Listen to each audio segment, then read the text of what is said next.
ಹಾಗೂ ನಮ್ಮ KPCCಯ ಡಾಕ್ಟರ್ಸ್ ಸೆಲ್ಲಿನ ಪ್ರಧಾನ ಕಾರ್ಯದರ್ಶಿಗಳಾದ ಡಾಕ್ಟರ್ ರವಿ ಬಿರಾದರ್ ಅವರು ಹಾಗೂ ಕಾಂಗ್ರೆಸ್ ಯುವ ನಾಯಕರಾದ ದಯಾಳ್ ಕಲಾದಿಗಳು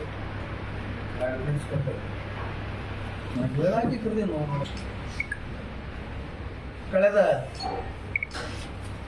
ಒಂದು 4-5 ದಿವಸಗಳಿಂದ ಬಿಜೆಪಿಯವರು ಬಿಜಾಪುರದಲ್ಲಿ ಮತ್ತು ಇಡೀ ರಾಜ್ಯದಾದ್ಯಂತ ಪೆಟ್ರೋಲ್ ಮತ್ತು ಡೀಸೆಲ್ ಬೆಲೆ ಏರಿದೆ, ರಾಜ್ಯ ಸರ್ಕಾರ ಅದರ ಮೇಲೆ ತೆರಿಗೆ ಹಾಕಿದೆ ಅಂತೇಳಿ ಪ್ರತಿಭಟನೆ ಮಾಡ್ತಿದ್ದಾರೆ. ರಾಜ್ಯ ಸರ್ಕಾರ 3 ರೂಪಾಯಿ ತೆರಿಗೆ ಹಾಕಿದ್ದು ನಿಜ, ಆದ್ರೆ ಬಿಜೆಪಿಯವರು ತಮ್ಮ ಒಂದು ನೈತಿಕತೆಯನ್ನ, ತಮ್ಮ ಒಂದು ಪ್ರಜ್ಞೆಯನ್ನು ಕಳ್ಕೊಂಡು ಪ್ರತಿಭಟನೆ ಮಾಡ್ತಾ ಇದ್ದಾರೆ ಅಂತ ನಾನು ಹೇಳ್ತೀನಿ ಸಂದರ್ಭದಲ್ಲಿ. ಯಾಕಂತ ಕೇಳಿದ್ರೆ ಕಳೆದ 10 ವರ್ಷಗಳಲ್ಲಿ ಕೇಂದ್ರದ ಮೋದಿಯವರ ಸರ್ಕಾರ, ಅವ್ರದೇ ಸರ್ಕಾರ ಈ ದೇಶದಲ್ಲಿ ಜನರು ಉಪಯೋಗಿಸುವ ಎಲ್ಲ ವಸ್ತುಗಳ ದರಗಳನ್ನು ದುಪ್ಪಟ್ಟಾಗಿ ಮಾಡಿದ್ದಾರೆ. ಅದು ಅರಿಯೋದಕ್ಕಿಲ್ಲ ಅವರಿಗೆ, ಅದರ ಅರಿವೇ ಇಲ್ಲ ಅವರಿಗೆ. ಅಡಿಗೆ ಎಣ್ಣೆ ಇರ್ಬೋದು, ದಿನಸಿ ವಸ್ತುಗಳು ಇರ್ಬೋದು, ಬೇಳೆ ಇರ್ಬೋದು, ಅಕ್ಕಿ ಇರ್ಬೋದು,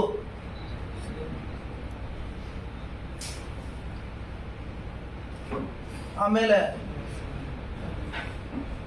ಇವೆಲ್ಲ ಉಪಯೋಗಿಸಿ ಅಡಿಗೆ ಮಾಡಬೇಕಾದಂಥ ಪ್ರತಿಯೊಬ್ಬರಿಗೆ ಬೇಕಾದಂಥ ಅವಶ್ಯಕತೆ ಇದ್ದಂಥ ಗ್ಯಾಸ್ ಸಿಲಿಂಡರ್ ಬೆಲೆ 3,500 ರೂಪಾಯಿದಿಂದ 1,100 ರೂಪಾಯಿವರೆಗೆ ತಗೊಂಡು ಹೋದ್ರು.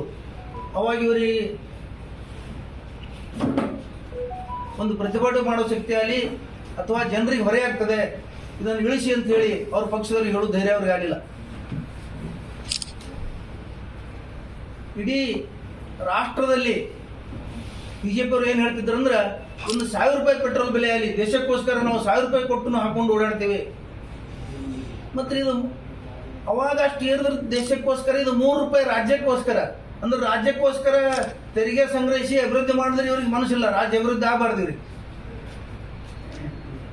ರಾಜ್ಯದ ಸರ್ವತೋಮುಖ ಏಳಿಗೆಗಾಗಿ ತೆರಿಗೆ ಸಂಗ್ರಹಿಸೋದಲ್ಲಿ, ಅಭಿವೃದ್ಧಿ ಕೆಲಸ ಮಾಡೋದಲ್ಲಿ ಇವರಿಗೆ ಮನಸ್ಸಿಲ್ಲ. ಇವರಿಗೆ ಅದು ಬೇಕಾಗಿಲ್ಲ. ಇವರಿಗೆ ಕೇವಲ ಪ್ರತಿಭಟನೆ ಮಾಡೋದು, ಅವ್ರ ಕೆಲಸನೇ ಪ್ರತಿಭಟನೆ ಮಾಡೋದು. ದಿನ ಬೆಳಿಗ್ಗೆ ಅಂದ್ರೆ ಸಂಜೆ ತನಕ ಪ್ರತಿಭಟನೆ, ದಿನ ಒಂದು ಏನಾರ ಇಶ್ಯೂ ಇರ್ತದೆ. ಯಾವತ್ತಾದರೂ ಈ ದೇಶದ ಅಭಿವೃದ್ಧಿಗೆ, ಈ ರಾಜ್ಯದ ಅಭಿವೃದ್ಧಿಗೆ ಜನಪರವಾದಂತಹ ಒಂದು ಕಾರ್ಯಕ್ರಮಗಳಿಗಾಗಿ ಎಂಥದ್ದು ಮಾಡ್ರಿ, ಆ ಕೆಲಸ ಮಾಡ್ರಿ ಅಂತ ಇವ್ರು ಒಂದು ದಿವಸನೂ ಪ್ರತಿಭಟನೆ ಆಗಲಿ ಬೇಡಿಕೆ ಆಗಲಿ ಮಾಡಿದ್ದು ನಾನು ನೋಡೇ ಇಲ್ಲ. ಕಬ್ಬಿಣದ ಬೆಲೆ ಏರ್ತು, ಸಿಮೆಂಟಿನ ಬೆಲೆ ಏರ್ತು. ಅವಾಗ ಇವರು ಹೇಳಿಲ್ಲ. ದೀಪದ ಎಣ್ಣೆ, ದೇವರಿಗೆ ಹಚ್ಚಂತ ದೀಪದ ಎಣ್ಣೆ ಬೆಲೆ ಏರ್ತು. ದೇವರಿಗೆ ಪೂಜೆ ಮಾಡುವಂತ ಪೂಜಾ ಸಾಮಗ್ರಿಗಳ ಬೆಲೆಗಳು ದುಪ್ಪಟ್ಟಾದವು. ಅದರ ಮೇಲೂ GST ಹಾಕಿದ್ರು. ಮಕ್ಕಳು ಕೊಡುವಂತ ಹಾಲಿನ ಮೇಲೆ GST, ಮೊಸರಿನ ಮೇಲೆ GST, ಪೆನ್ನು ಪೆನ್ಸಿಲ್ ನೋಟ್ಬುಕ್ ಮೇಲೆ GST, ಜೆರಾಕ್ಸ್ ಮಷಿನ್ ಮೇಲೆ GST, ಜೆರಾಕ್ಸ್ ಹೊಡೆದು ಕೊಡೋದ ಮೇಲೆ GST. ಅವಾಗ ಇವೆಲ್ಲ ಬೆಲೆ ಏರಿಕೆ ಕಂಡು ಬರಲಿಲ್ಲ ಇವರಿಗೆ. ಇವರು ಎಲ್ಲ ಮಾನ ಮರ್ಯಾದೆ ಬಿಟ್ಟು ಪ್ರತಿಭಟನೆಗೆ ಇಳಿತಾ ಇದ್ದಾರೆ ರಸ್ತೆದ ಮೇಲೆ. ಯಾಕಂದ್ರೆ ಸ್ವಯಂ ಶಕ್ತಿ ಇರಬೇಕು ವಿಚಾರ ಮಾಡೋಂಥದ್ದು. ಯಾವುದು ಸರಿ ಯಾವುದಿಲ್ಲ, ತೂಗಿ ಅಳದು ನಾವು ಪ್ರತಿಭಟನೆ ಮಾಡಿದ್ರೆ ಸರಿ ಆಗ್ತದೆ. ಜನ ನಗ್ತಾ ಇದ್ದಾರೆ ಇವರು ಪ್ರತಿಭಟನೆ ನೋಡಿ. ಇವತ್ತ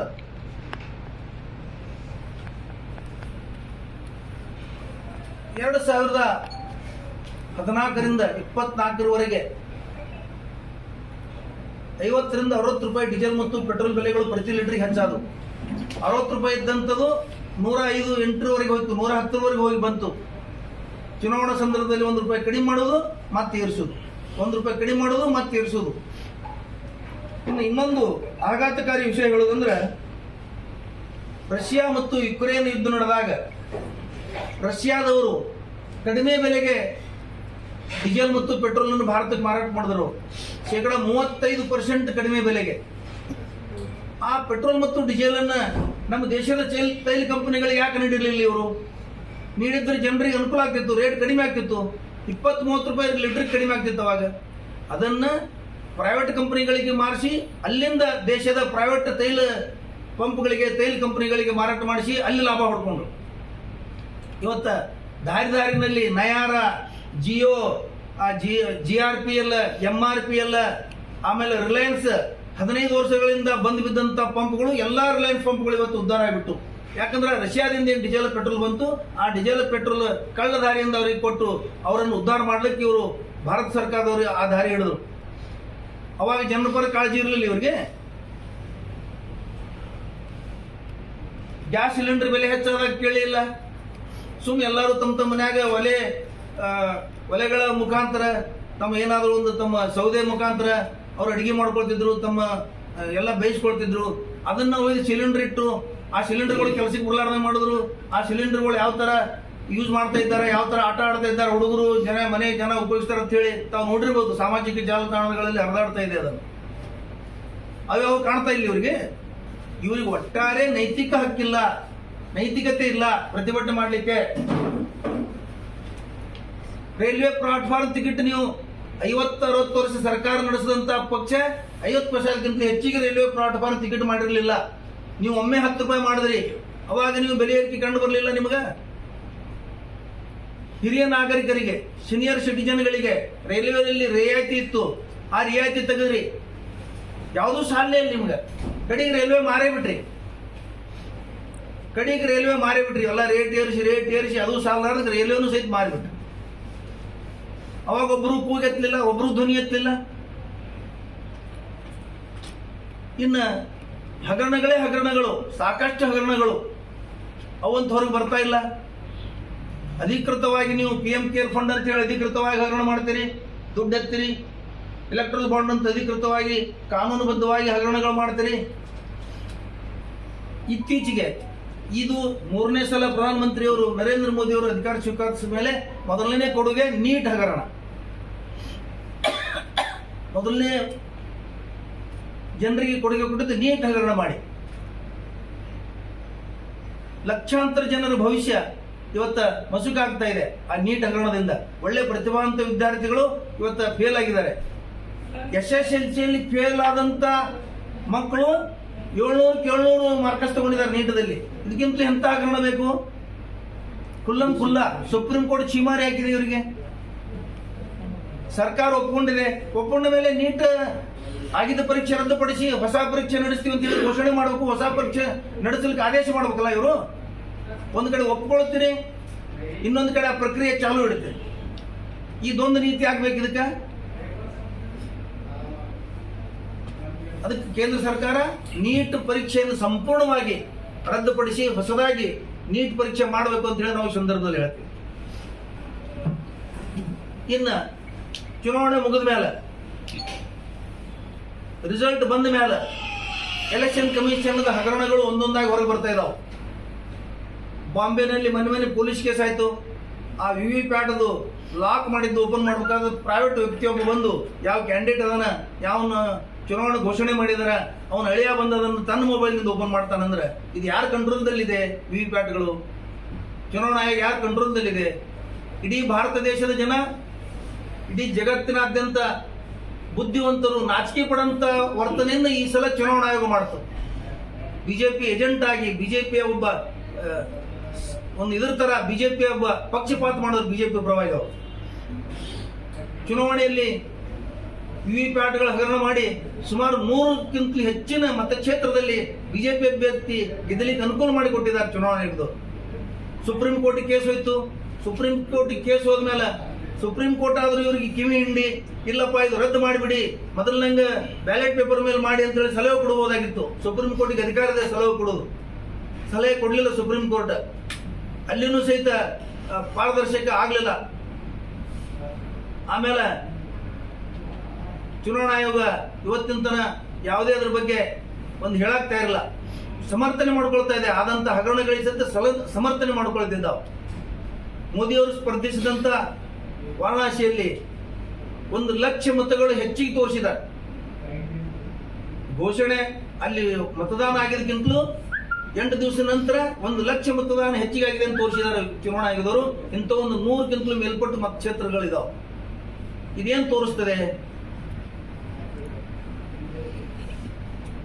ಇದೆಲ್ಲ ಮೋಸದ ಒಂದು ಚುನಾವಣೆ ಆಗಿದೆ. ನಿಷ್ಪಕ್ಷಪಾತವಾಗಿ ಪಾರದರ್ಶಕವಾಗಿ ಆಗಿಲ್ಲ. ಇದು ಈ ಬಂದ ಸರ್ಕಾರ ಒಂದು ನೈತಿಕತೆ ಇಲ್ಲ, ಇದಕ್ಕೆ ಒಂದು ಪಾರದರ್ಶಕವಾಗಿ ಆರಿಸಿ ಬಂದಿಲ್ಲ. ಇದೊಂದು ಮೋಸದ ರಾಜಕೀಯ ಅಂತ ಹೇಳಿ ಈ ಸಂದರ್ಭದಲ್ಲಿ ಹೇಳ್ತೀವಿ. ಮೋದಿಯವರಿಗೆ ಈ ರಾಷ್ಟ್ರ ನಡೆಸುವ ಹಕ್ಕಿಲ್ಲ. ಯಾಕಂದ್ರೆ ಜನ ತಿರಸ್ಕಾರ ಮಾಡಿದ್ದಾರೆ. ಅವ್ರ ಹಿಂಬಾಗಿಲಿನಿಂದ ಅಧಿಕಾರ ತಗೊಂಡಂಗಾಗಿದೆ. ನೀವೆಲ್ಲ ಗಮನಿಸಿರ್ಬೋದು. ಅವರು ಬೇಗನೆ NDA ಮೀಟಿಂಗ್ ಕರೆದ್ರು. ಬಿಜೆಪಿ ಪಾರ್ಲಿಮೆಂಟರಿ ಮೀಟಿಂಗ್ ಕರಲಿಲ್ಲ ಅವರು. ಯಾಕಂದ್ರೆ ಅವ್ರಿಗೆ ಭರೋಸಿಲ್ಲ. ಬಿಜೆಪಿ ಪಾರ್ಲಿಮೆಂಟ್ದಲ್ಲಿ ನನಗೆ ನಾಯಕ ಅಂತ ಆರಿಸ್ತಾರ ಭರೋಸಿಲ್ಲ. ಅದಕ್ಕೆ NDA ಮೀಟಿಂಗ್ ಕರೆದು NDA ನಾಯಕ ಅಂತ ಆರಿಸ್ಕೊಂಡ್ರು ಅವರು. ಯಾವಾಗಲೂ ಪಾರ್ಲಿಮೆಂಟರಿ ಪದ್ಧತಿಯಲ್ಲಿ ಆಯಾ ಪಕ್ಷದ ರಾಜಕೀಯ ಪಕ್ಷದ ಆ ಪಾರ್ಲಿಮೆಂಟರಿ ಸಭೆಗಳಿಗೆ ಕರೆದು ನಾಯಕ ಆರಿಸ್ಬೇಕಂತ ಇರ್ತದೆ. ಅವಸರವಾಗಿ ಘೋಷಣೆ ಮಾಡಿ ಅವಸರವಾಗಿ ಅಧಿಕಾರ ಹಿಡಿದಿದ್ದಾರೆ. ಅವ್ರಿಗೆ ಕೇವಲ ಅಧಿಕಾರದ ಅಪೇಪಿದೆ, ದುಡ್ಡಿನ ಅಪೇಪಿದೆ. ಅವ್ರಿಗೆ ದೇಶದ ಜನರ ಒಂದು ಹಿತರಕ್ಷಣೆ ಅವ್ರಿಗೆ ಬೇಕಾಗಿಲ್ಲ ಅಂತ ಈ ಸಂದರ್ಭದಲ್ಲಿ ಹೇಳ್ತೇನೆ. ನಮ್ಮ ಡಾಕ್ಟರ್ ರವಿ ಬ್ರದರ್ ಅವರು ಮಾತಾಡ್ತಾರೆ. 7 ಸಲ ಅವರು MP ಆಗಿದ್ದಾರೆ. ಒಂದು ಮಂತ್ರಿ ಸ್ಥಾನ ಕೊಡಬಹುದಾಗಿತ್ತು ಇವರಿಗೆ. ಆ ನಂತರ ಕರ್ನಾಟಕದಲ್ಲಿ 5 ವರ್ಗದ ಜನರಿಗೆ ಮಂತ್ರಿ ಸ್ಥಾನ ಕೊಡಬಹುದಾಗಿತ್ತು. 5 ವರ್ಗದಿಂದ MP ಆರಿಸಿ ಬಂದಿದ್ದಾರೆ. ಇಲ್ಲಿ ಕೇವಲ ಲಿಂಗಾಯತರಿಗೆ ಮತ್ತು ಒಕ್ಕಲಿಗ ಸಮಾಜದವರಿಗೆ ಓಲೈಸಲಿಕ್ಕಾಗಿ ಹಿಂದುಳಿದವರಿಗೆ, ದಲಿತರಿಗೆ ಸಂಪೂರ್ಣ ಕಡೆಗಣಿಸಿದ್ದಾರೆ. ಅದನ್ನು ನಾವು ಈ ಸಂದರ್ಭದಲ್ಲಿ ಖಂಡಿಸಬೇಕಾಗ್ತದೆ. ಯಾಕಂದ್ರೆ ನಮ್ಮ ರಾಜ್ಯದ ಹಕ್ಕದು, ನಮ್ಮ ರಾಜ್ಯದ ದಲಿತರ, ಹಿಂದುಳಿದವರ ನಮ್ಮ ಬೇಡಿಕೆ ಅದು.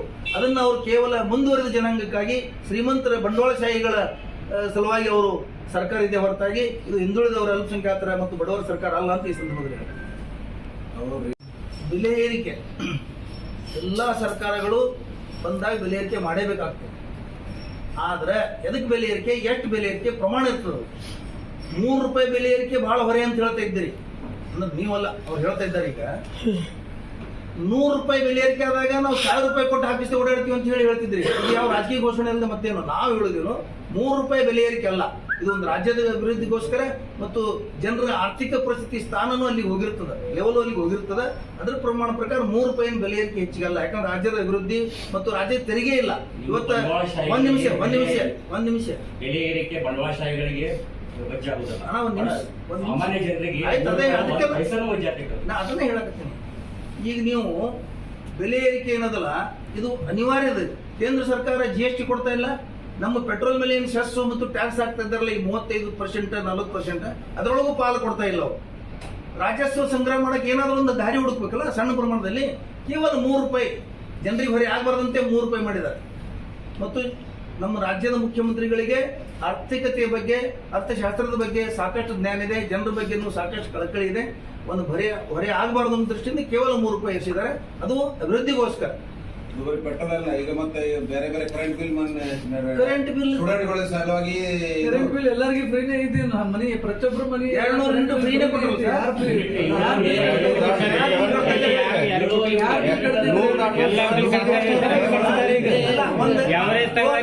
ಒಂದ್ ಹೇಳಿ, 2 ನೀವು ಬಿಲ್ ಕಟ್ತೀರಿ? ಹೌದ್ರಿ. ಯಾಕೆ ಕಟ್ಟುದಿಲ್ಲ? ನಮ್ಮ ಮನೆಗೆ ಅಷ್ಟೇ 200 ಯೂನಿಟ್ ಒಳಗೆ ಬರುತ್ತೆ. 200 ಯೂನಿಟ್ ಬಿಲ್ ಹೆಚ್ಚು ಪ್ರಮಾಣ ನಿಮ್ಮದು ಆ 200 ಯೂನಿಟ್ಗಿಂತ ಹೆಚ್ಚಿನ ಕಟ್ಟಬೇಕಾಗ್ತದೆ. ನೀವು ಅಷ್ಟು ಬಳಸ್ತಿರ್ತ ಅಂತ ಆಯ್ತು. ಏನ್ ಬಳಸ್ತಾರೆ ಹೇಳ್ರಿ, ಮನೆ ಫ್ರಿಜ್ ಇಲ್ಲ, ಏನಿಲ್ಲ.